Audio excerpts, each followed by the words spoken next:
ඔයාලට මට හැමෝටම පොදු කාරණාවක් තමයි අපිට වරදින කල් මේ ලෝකෙම බලාගෙන ඉන්න පුළුවන්. හැබැයි අපිට හරියන කල් මේ ලෝකේ කවුරු නැති වුණා දෙන්නෙක් බලාගෙන ඉන්නවා. කවුද පුතායි? අම්මයි අප්පච්චි.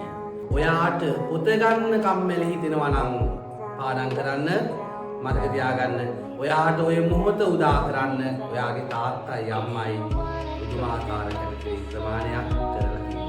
ඔයාට අද පොකට් මනි දෙන්න ඔයාගේ තාත්තා සමහර විටක ඊ හවසම කල්පනා කරන්න ඇති මේ ටික ප්‍රමාණවත්ද කියලා.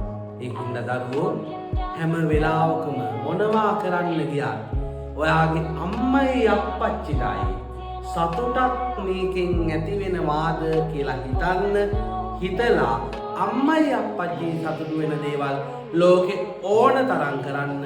ඒක මතක තියාගන්න.